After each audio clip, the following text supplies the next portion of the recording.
présente Maria, Bonjour. qui va travailler quelques jours avec nous. Les ancêtres des Incas, les Nazca, sont certainement les civilisations les plus intéressantes. C'était des grands artistes.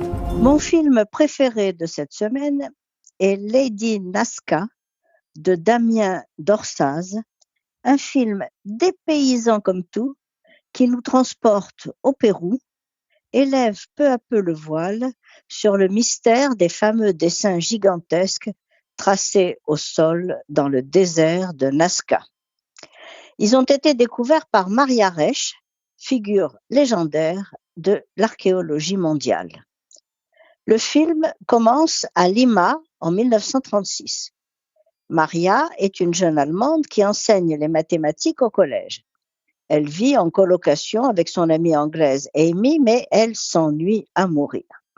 Une rencontre change sa vie, celle d'un archéologue français, Paul Darcourt, qui recherche une traductrice allemand-français afin d'exploiter les notes d'un confrère à propos d'un site de fouilles.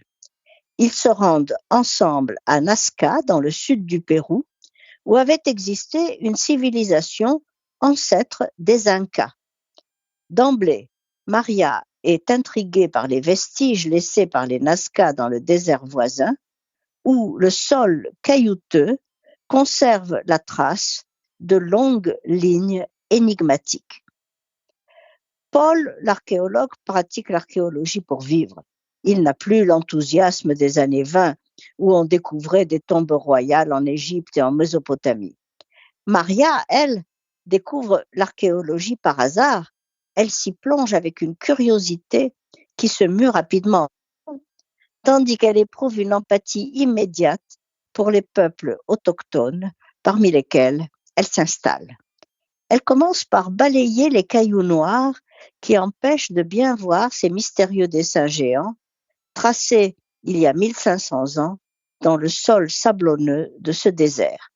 C'est le début d'une aventure qui va presque lui coûter la vie, la découverte, l'étude et la sauvegarde des lignes de Nazca, dont elle découvre peu à peu la signification, et le combat opiniâtre qu'elle devra mener pour assurer la préservation du site. Le cinéaste s'est librement inspiré de l'histoire de l'archéologue pour la mettre au service de son récit, sensible et délicat, centré sur une silhouette et un visage insolites et marquants. Une petite femme perdue dans un désert austère que certains prennent pour une femme en la voyant balayer à elle seule des kilomètres de pierrailles.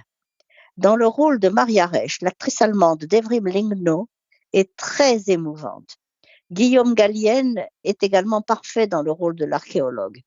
Moi, ce film m'a touchée parce qu'il relate une aventure initiatique, une quête personnelle, une quête intime, l'histoire exaltante de la naissance d'une passion qui va changer non seulement une vie, mais la perception de tout un pan de l'histoire. Aujourd'hui, les lignes de Nazca attirent des milliers de touristes qui, chaque année, observent ces dessins depuis des avions pour s'initier à l'histoire de cette ancienne civilisation. Alors, à défaut d'aller au Pérou, allez en famille voir le film de Damien Dorsaz, Lady Nazca, pour voir comment le travail patient et obstiné de Maria Resch a permis de protéger un patrimoine unique et d'en comprendre la signification.